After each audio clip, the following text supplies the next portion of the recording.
പശ്ചിമേഷ്യയിൽ ദശാബ്ദങ്ങളായി നിലനിൽക്കുന്ന അസ്ഥിരതകൾക്കും യുദ്ധങ്ങൾക്കും വിരാമം ഇട്ടുകൊണ്ട് അമേരിക്കയും ഇറാനും തമ്മിൽ ഒരു പുതിയ നയതന്ത്ര പാത തുറക്കുമ്പോൾ ലോകം വലിയൊരു മാറ്റത്തിനാണ് സാക്ഷ്യം വഹിക്കുന്നത്.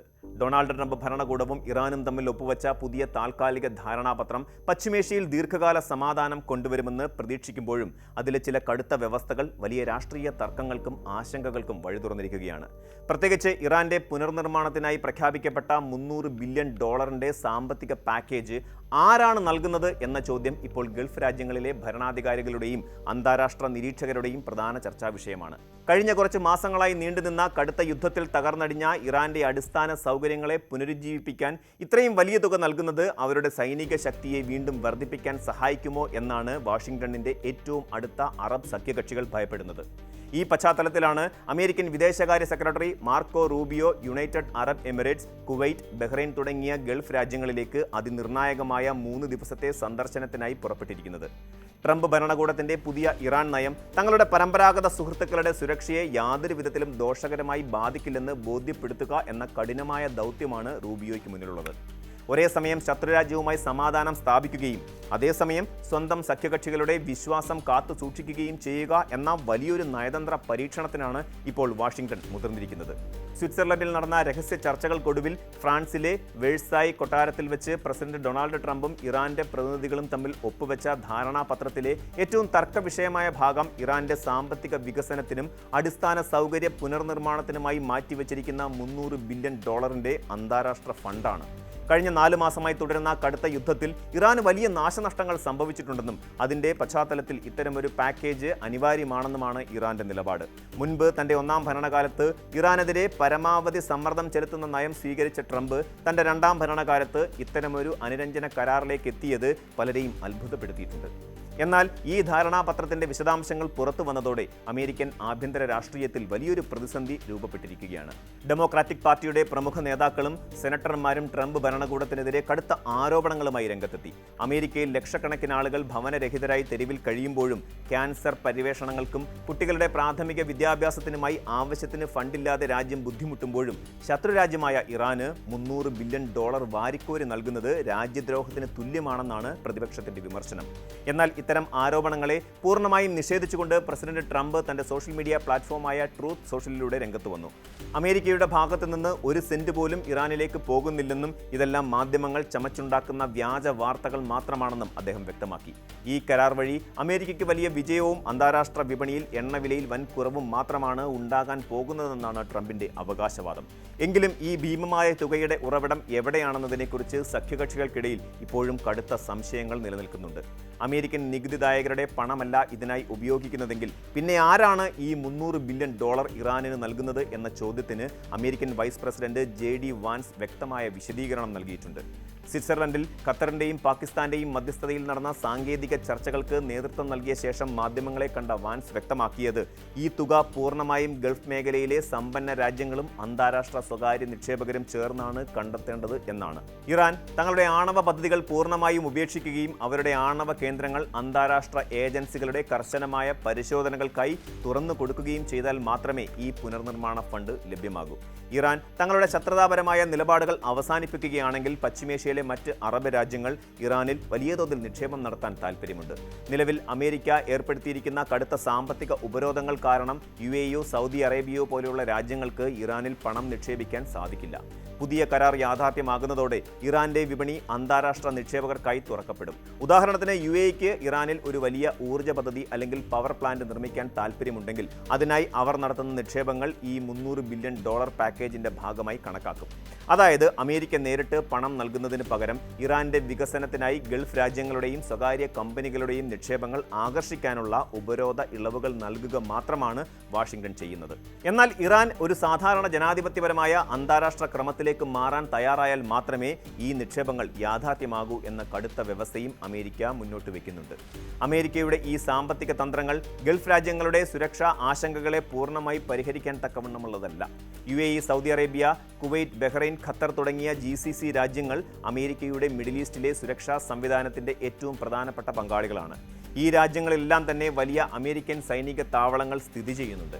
കഴിഞ്ഞ 4 മാസമായി നടന്ന യുദ്ധത്തിനിടയിൽ ഇറാന്റെ മിസൈലുകളും ഡ്രോണുകളും തങ്ങളുടെ വ്യോമപരിധി ലംഘിച്ചതും സിവിലിയൻ അടിസ്ഥാന സൗകര്യങ്ങൾക്ക് നേരെ ആക്രമണം നടത്തിയതും ഈ രാജ്യങ്ങൾ മറന്നിട്ടില്ല. തങ്ങളെ നിരന്തരം ഭീഷണിപ്പെടുത്തുന്ന ഒരു ഷിയ ഭൂരിപക്ഷ രാജ്യത്തിന് പെട്ടെന്ന് ഇത്രയും വലിയ സാമ്പത്തിക ഇളവുകൾ നൽകുന്നത് തങ്ങളുടെ നിലനിൽപ്പിന് ഭീഷണിയാകുമെന്ന് സുന്നി ഭരണാധികാരികൾ കരുതപ്പെടുന്നു. പുതിയ ധാരണാപത്രത്തിൽ ഇറാന്റെ അപകടകരമായ ബാലിസ്റ്റിക് മിസൈൽ പ്രോഗ്രാമിനെ കുറിച്ച് യാതൊരുവിധ നിയന്ത്രണങ്ങളും ഏർപ്പെടുത്തിയിട്ടില്ല എന്നത് ഇവരുടെ ഭയം വർദ്ധിപ്പിക്കുന്നു. അന്താരാഷ്ട്ര നിക്ഷേപങ്ങളിലൂടെയും ഉപരോധ ഇളവുകളിലൂടെയും ഇറാന്റെ സമ്പദ് വ്യവസ്ഥ ശക്തമാകുമ്പോൾ ആ പണം അവർ തങ്ങളുടെ സൈനിക ശേഷി വർദ്ധിപ്പിക്കാനും മേഖലയിലെ ഹൂതികൾ, ഹിസ്ബുള്ള തുടങ്ങിയ പ്രോക്സി ഗ്രൂപ്പുകളെ കൂടുതൽ ശക്തിപ്പെടുത്താനും ഉപയോഗിക്കുമെന്നാണ് ഗൾഫ് രാജ്യങ്ങളുടെ പ്രധാന വിലയിരുത്തൽ. ഈ ഒരു പശ്ചാത്തലത്തിലാണ് വിദേശകാര്യ സെക്രട്ടറി മാർക്കോ റൂബിയോ ഗൾഫ് നാടുകളിലേക്ക് യാത്ര തിരിച്ചിരിക്കുന്നത്.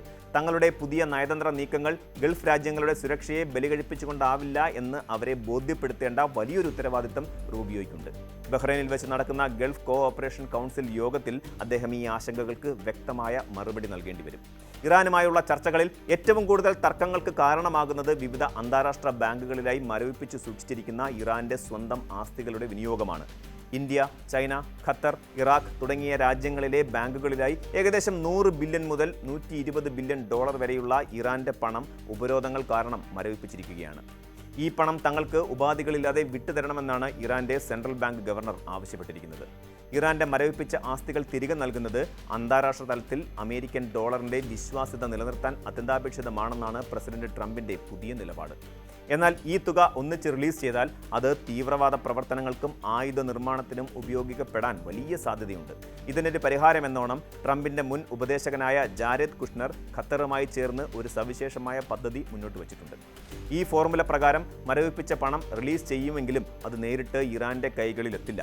പകരം അമേരിക്കയ്ക്കും ഖത്തറിനും ഈ ഫണ്ടിന്മേൽ പൂർണ്ണമായ മേൽനോട്ടാധികാരം ഉണ്ടായിരിക്കും. ഈ പണം ഉപയോഗിച്ച് ഇറാൻ ഭരണകൂടത്തിന് അമേരിക്കയിൽ നിന്ന് വൻതോതിൽ ചോളവും ഗോതമ്പും അടക്കമുള്ള കാർഷിക ഉൽപ്പന്നങ്ങൾ വാങ്ങാൻ മാത്രമേ സാധിക്കൂ. ഇതുവഴി ഇറാന്റെ സാധാരണക്കാരായ ജനങ്ങൾക്ക് ആവശ്യമായ മാനുഷിക സഹായവും ഭക്ഷണവും എത്തിക്കാൻ സാധിക്കും. ഒപ്പം തന്നെ ഈ പണം വഴിമാറിപ്പോകുന്നത് തടയാനും അമേരിക്കൻ കർഷകർക്ക് വലിയൊരു വിപണി കണ്ടെത്താനും സാധിക്കും. എന്നാൽ തങ്ങളുടെ പണം എങ്ങനെ സ്വയം ചെലവാക്കണമെന്ന് തീരുമാനിക്കാനുള്ള അവകാശം തങ്ങൾക്ക് തന്നെ വേണമെന്ന നിലപാടിൽ ഇറാൻ ഉറച്ചു നിൽക്കുന്നത് ചർച്ചകളെ സങ്കീർണമാക്കുന്നു. സാമ്പത്തിക തർക്കങ്ങൾക്കപ്പുറം ലോകത്തെ ഏറ്റവും തന്ത്രപ്രധാനമായ ഹോർമൂസ് കടലിടുക്കിന്റെ സുരക്ഷയും മാർക്കോ റൂബിയോയുടെ സന്ദർശനത്തിലെ പ്രധാന ചർച്ചാ വിഷയമാണ്. ആഗോളതലത്തിൽ ഉൽപ്പാദിപ്പിക്കപ്പെടുന്ന എണ്ണയുടെയും പ്രകൃതി വാതകത്തിന്റെയും വലിയൊരു പങ്ക് കടന്നുപോകുന്ന ഈ ഇടുങ്ങിയ കടലിടുക്ക് കഴിഞ്ഞ യുദ്ധസമയത്ത് പൂർണ്ണമായും സ്തംഭനാവസ്ഥയിലായിരുന്നു. യുദ്ധം അവസാനിച്ചെങ്കിലും ഇവിടുത്തെ കപ്പൽ ഗതാഗതം ഇതുവരെ സാധാരണ നിലയിലേക്ക് മടങ്ങിയെത്തിയിട്ടില്ല എന്നാണ് കണക്കുകൾ സൂചിപ്പിക്കുന്നത്. മുൻപ് പ്രതിദിനം 100-ലധികം ചരക്ക് കപ്പലുകൾ കടന്നുപോയിരുന്ന ഈ പാതയിലൂടെ ഇപ്പോൾ കേവലം 70ഓളം കപ്പലുകൾ മാത്രമാണ് സർവീസ് നടത്തുന്നത്. നിലവിലെ 60 ദിവസത്തെ താൽക്കാലിക ചർച്ചാ സമയത്ത് കപ്പലുകളിൽ നിന്ന് യാതൊരുവിധ ട്രാൻസിറ്റ് ഫീസും ഈടാക്കില്ലെന്ന് ഇറാൻ സമ്മതിച്ചിട്ടുണ്ട്. എന്നാൽ ഈ കാലാവധി കഴിയുന്നതോടെ തങ്ങളുടെ കടൽ പരിധിയിലൂടെ കടന്നുപോകുന്ന കപ്പലുകളിൽ നിന്ന് ടോൾ ഈടാക്കുന്നതിനെക്കുറിച്ച് ആലോചിക്കുമെന്ന് ഇറാൻ വ്യക്തമാക്കിയത് അന്താരാഷ്ട്ര കപ്പൽ കമ്പനികളെ ആശങ്കപ്പെടുത്തുന്നുണ്ട്. ഹോർമൂസ് കടലിടുക്കിലൂടെയുള്ള സുരക്ഷിതവും സൗജന്യവുമായ ഗതാഗതം ഉറപ്പാക്കുക എന്നത് ആഗോള എണ്ണവില നിയന്ത്രിക്കുന്നതിനും ഗൾഫ് രാജ്യങ്ങളുടെ സാമ്പത്തിക ഭദ്രതയ്ക്കും അത്യന്താപേക്ഷിതമാണ്. അമേരിക്കൻ നാവികസേനയുടെ 5ാം ഫ്ലീറ്റിന്റെ ആസ്ഥാനമായ ബഹ്റൈനിൽ വെച്ച് റൂബിയോ നടത്തുന്ന ചർച്ചകളിൽ ഈ സുരക്ഷാ ക്രമീകരണങ്ങൾക്ക് മുൻഗണന ലഭിക്കും. അമേരിക്കയും ഇറാനും തമ്മിലുള്ള പുതിയ ചർച്ചകളും അതിനെ ചൊല്ലി ഉയർന്നിരിക്കുന്ന $300 ബില്യൺ തർക്കങ്ങളും പശ്ചിമേഷ്യൻ രാഷ്ട്രീയത്തെ ഒരു നിർണായക സന്ധിയിലാണ് എത്തിച്ചിരിക്കുന്നത്. ദശാബ്ദങ്ങളായി തുടരുന്ന ശത്രുത അവസാനിപ്പിക്കാൻ നയതന്ത്ര ചർച്ചകൾ അനിവാര്യമാണെങ്കിലും അത് തങ്ങളുടെ വിശ്വസ്തരായ ഗൾഫ് സഖ്യകക്ഷികളുടെ സുരക്ഷയെ അപകടത്തിലാക്കിക്കൊണ്ടാകരുത് എന്ന വലിയൊരു സന്ദേശമാണ് മാർക്കോ റൂബിയോയുടെ ഈ സന്ദർശനം നൽകുന്നത്. ഇറാന്റെ ആണവവൽക്കരണം തടയുന്നതിനൊപ്പം തന്നെ അവരുടെ ബാലിസ്റ്റിക് മിസൈൽ പദ്ധതികളെയും നിയന്ത്രിക്കാൻ അന്താരാഷ്ട്ര സമൂഹത്തിന് സാധിക്കേണ്ടതുണ്ട്. $300 ബില്യൺ പുനർനിർമ്മാണ പദ്ധതി കേവലം ഒരു സാമ്പത്തിക ഇടപാടല്ല, മറിച്ച് പശ്ചിമേഷ്യയിൽ ഒരു പുതിയ ശക്തി സമവാക്യം രൂപീകരിക്കാനുള്ള ട്രംപ് ഭരണകൂടത്തിന്റെ വലിയൊരു ചൂതാട്ടമാണ്. വരും ദിവസങ്ങളിൽ മാർക്കോ റൂബിയോ ഗൾഫ് നേതാക്കളുമായി നടത്തുന്ന ചർച്ചകളും അടുത്ത 60 ദിവസത്തിനുള്ളിൽ രൂപപ്പെടുന്ന അന്തിമ കരാറുമായിരിക്കും ഈ മേഖലയുടെ ഭാവി നിർണ്ണയിക്കുക. ഈ സമാധാന ശ്രമങ്ങൾ പശ്ചിമേഷ്യയിൽ ഒരു പുതിയ സുരക്ഷിത യുഗത്തിന് തുടക്കമിടുമോ അതോ കൂടുതൽ സങ്കീർണമായ മറ്റൊരു പ്രാദേശിക പ്രതിസന്ധിക്ക് കാരണമാകുമോ എന്ന് ലോകം ഉറ്റുനോക്കുകയാണ്. കൂടുതൽ വാർത്തകൾക്ക് news 18 Keralam YouTube channel subscribe ചെയ്യുക.